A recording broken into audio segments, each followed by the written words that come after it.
श्री शिवाय नमस्तुभ्यम। आप सभी का आपके अपने YouTube चैनल किटकैट स्टोरीज पर बहुत बहुत स्वागत है। आज की इस वीडियो में आप जानने वाले हैं 16 सोमवार व्रत विधि के बारे में।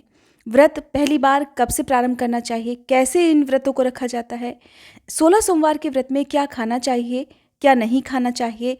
इन सब बातों के अलावा आप जानेंगे भगवान शिव जी की पूजा के कुछ जरूरी नियम, जैसे कि भगवान शिव की पूजा में उन्हें क्या क्या अर्पित किया जाता है और कौन सी चीज़ें भूले से भी अर्पित नहीं की जाती हैं। उद्यापन कब करना चाहिए और 16 सोमवार व्रत से क्या फल प्राप्त होता है। यदि आप 16 सोमवार व्रत रखते हैं तो ये बहुत सारी बातें ऐसी हैं जो आपके लिए जानना जरूरी है।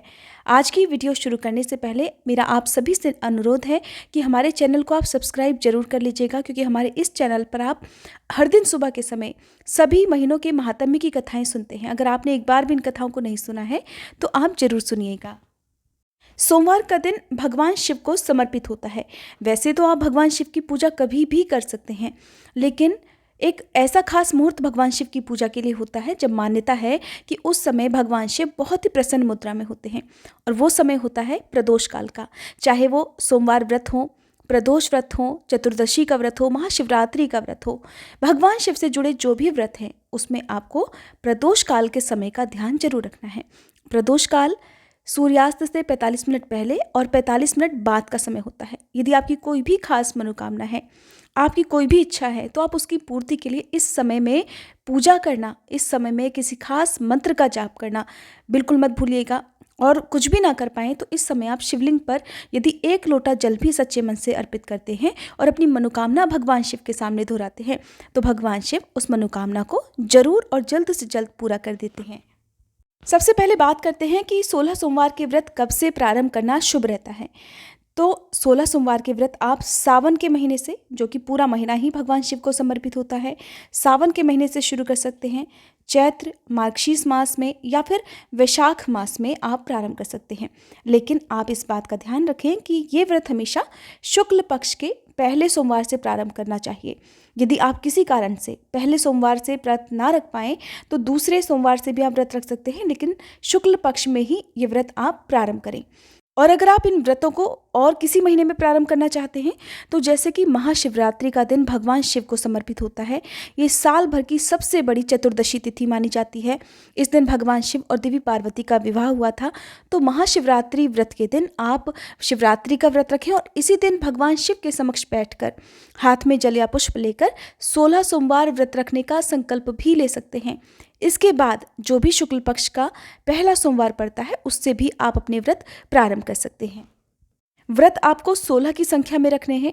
जैसे यदि कोई पुरुष इन व्रतों को रखते हैं तो फिर 16 सोमवार के बाद जो 17वां सोमवार आता है उसमें उद्यापन करना चाहिए। लेकिन कई बार महिलाएं या कन्याएं जब इन व्रतों को रखती हैं तो कई बार ऐसा होता है कि अशुद्ध अवस्था भी बीच में आती है। 16 सोमवार के बदले फिर आपको ध्यान ये रखना है कि जो भी व्रत आपके शुद्ध अवस्था में हुए हैं, यानी कि पीरियड्स आपको उन दिनों में नहीं होने चाहिए।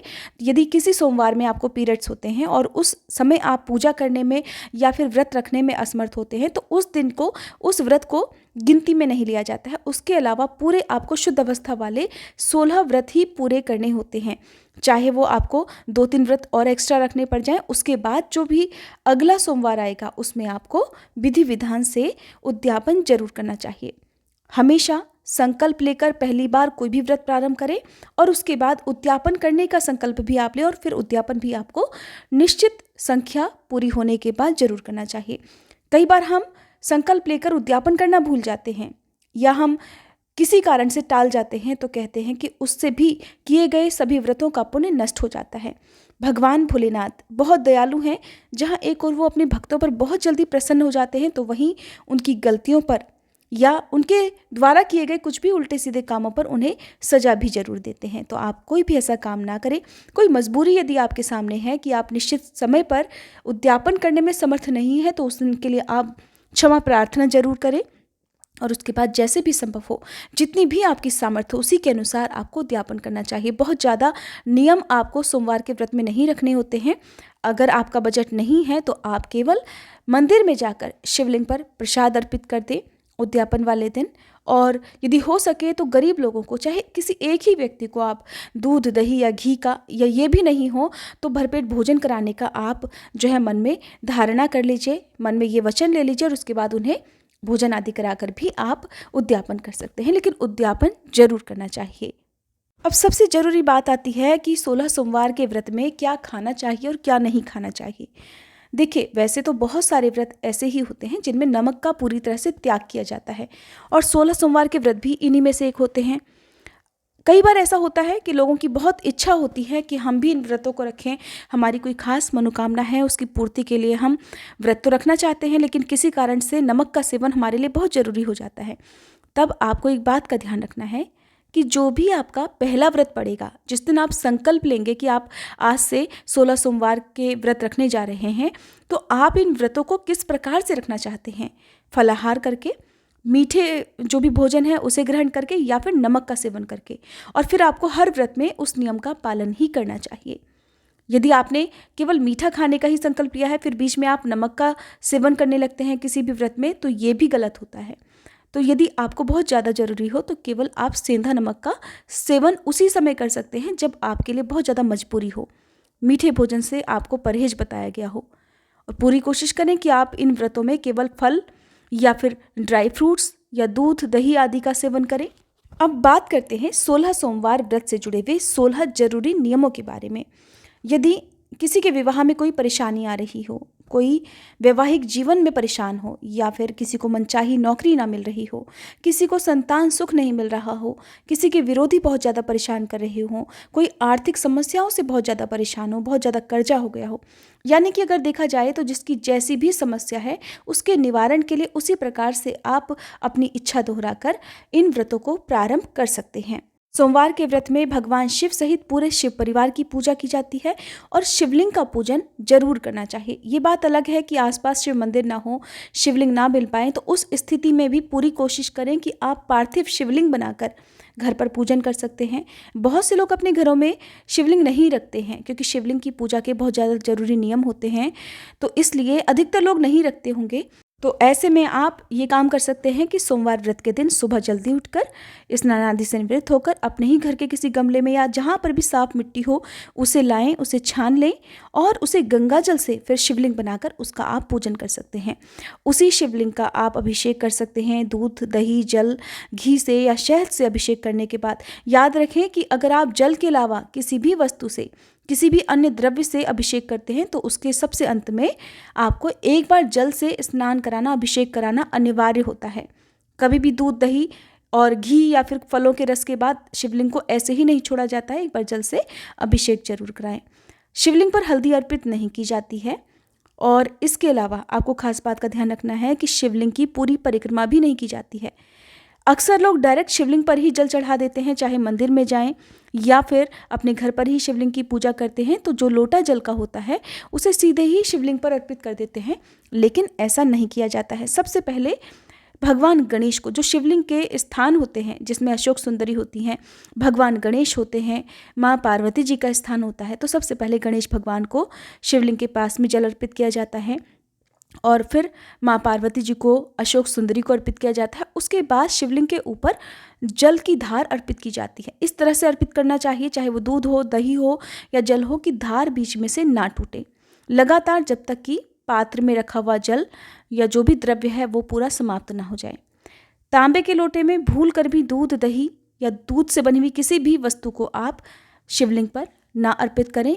अक्सर लोग जानकारी के अभाव में तांबे के लोटे में ही या तांबे का जो भी पात्र होता है उसमें ही पंचामृत भी बना लेते हैं, लेकिन ऐसा भी नहीं करना है।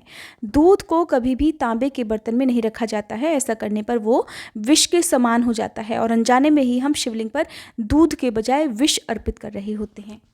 व्रत वाले दिन कभी भी देर तक नहीं सोना चाहिए। एक दिन पहले मन में धारणा करके सोना चाहिए कि आप अगले दिन व्रत रखेंगे और फिर उसके बाद व्रत वाले दिन सुबह सूर्योदय से पहले उठकर घर की साफ सफाई करके स्नान आदि से निवृत्त हो जाएं, सूर्य देवता को जल अर्पित करें और अपने घर के मंदिर में, घर में गंगा जल छिड़के घर के मुख्य द्वार को पानी से साफ करें।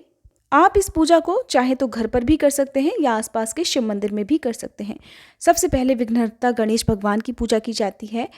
गणेश भगवान को सिंदूर का तिलक लगाएं। भगवान शंकर को आप सफ़ेद चंदन का तिलक लगाएं। माँ पार्वती जी को सिंदूर का तिलक लगाएं। और इसी प्रकार से जो भी आपको फूल मिल जाते हैं किसी भी मौसम के, वो आप उन्हें अर्पित करें। भांग, धतूरा, बेलपत्र, गंगाजल और दूध, ये भगवान शिव को बहुत प्रिय हैं। इनमें से जो भी वस्तु आपको मिल जाए। शमी पत्र भी शिवलिंग पर अर्पित किए जाते हैं, तो इन्हें आप इस दिन चढ़ाना ना भूलें। धूप दीप जलाएं। ओम नमः शिवाय मंत्र का मन ही मन जाप करते रहें। कोई भी महिला, कोई भी स्त्री नमः शिवाय मंत्र का जाप कर सकती हैं।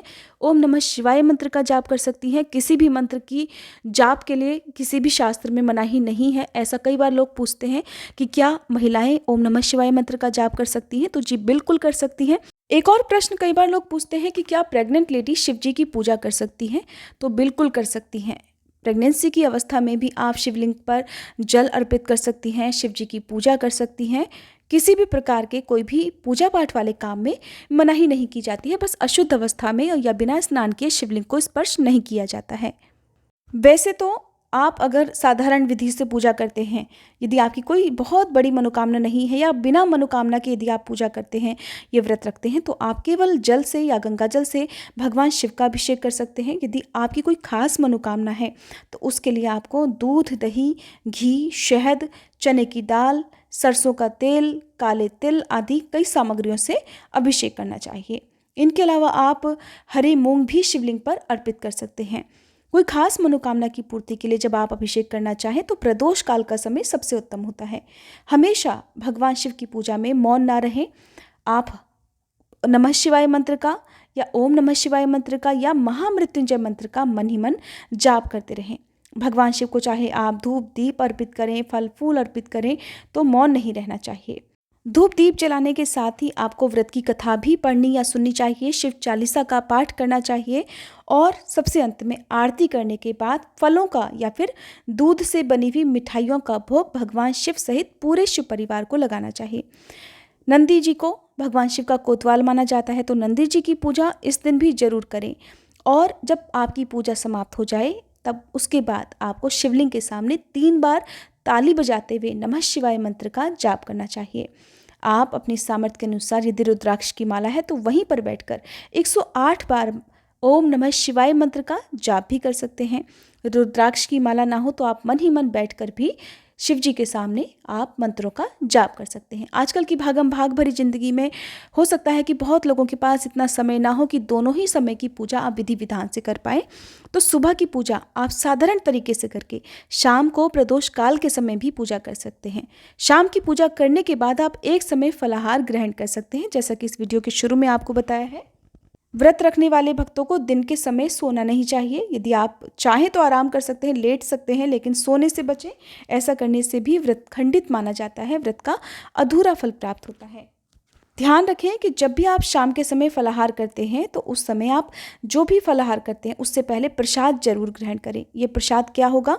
जैसे कि शाम की पूजा में आरती करने के बाद भगवान को आप जिस भी वस्तु का भोग लगाते हैं, जैसे कि गंगा जल का, चूरमा का, खीर या लड्डू का, तो उन्हीं का आप सेवन करके, उन्हीं को प्रसाद रूप में ग्रहण करके उसके बाद जो भी फलाहार आप करते हैं वो आप कर सकते हैं। फलाहार में देखिए बहुत से लोग इस दिन साबूदाने की खीर का सेवन कर लेते हैं, कुछ लोग चूरमे का सेवन करते हैं, कुछ दूध से बने हुए दलिये का सेवन करते हैं। इनके अलावा लौकी या फिर आलू का हलवा भी आप शाम के समय ग्रहण कर सकते हैं। जहाँ तक हो सके सुबह और शाम की पूजा का एक समय निश्चित जरूर रखें। हर व्रत में उस समय का ध्यान रखें और जो भी भोग आपने भगवान को अर्पित किया है, जो भी फलाहार आपने पहले व्रत में ग्रहण किया है, कोशिश करें कि हर व्रत में आप उसी फलाहार को ग्रहण करें। बीच बीच में नियम नहीं बदलना चाहिए, उसे खंडित ना होने दें। इस व्रत में आप गेहूं के आटे की पंजीरी भी ग्रहण कर सकते हैं और इसके अलावा किसी भी एक फल से आप अपना जो भी व्रत है शाम के समय वो खोल सकते हैं और कोशिश करें कि उसी फल से आप हर व्रत में अपना व्रत खोलें। कोई भी नियम आपको बीच में नहीं बदलने चाहिए। अब जानिए उद्यापन के बारे में। तो 17वें सोमवार को उद्यापन किया जाता है। उद्यापन यदि हो सके तो अपने घर पर पंडित जी को बुलाकर करवाएं और उद्यापन भी उसी समय करना चाहिए जिस समय आप हर सोमवार को पूजा किया करते थे। उद्यापन के दिन हवन आदि जरूर करना चाहिए। हवन आप खीर से कर सकते हैं, काले तिलों से कर सकते हैं और हवन सामग्री से भी आप कर सकते हैं। उद्यापन वाले दिन आपको दान जरूर करना चाहिए। अपनी सामर्थ्य के अनुसार आप सफ़ेद रंग की वस्तुओं का, जैसे चावल, दूध, दही या दूध से बनी हुई वस्तुओं का और बर्फी आदि का दान कर सकते हैं। भगवान शिव की पूजा में रंगों का प्रयोग होता है, तो आप हर सोमवार को कोशिश करें कि पूजा करने से पहले अपने घर के मंदिर में रंगोली बनाएं, अबीर गुलाल भगवान को अर्पित करें, शिवलिंग पर अबीर गुलाल अर्पित करें और उद्यापन वाले दिन आप अबीर गुलाल आदि रंगों को दान में भी दे सकते हैं। ये थी 16 सोमवार व्रत से जुड़ी हुई जानकारी। यदि आप 16 सोमवार व्रत की कथा भी सुनना चाहते हो तो कमेंट बॉक्स में ज़रूर बताइएगा। वीडियो पसंद आई हो तो वीडियो को लाइक करके हमारे चैनल को सब्सक्राइब करना मत भूलिएगा।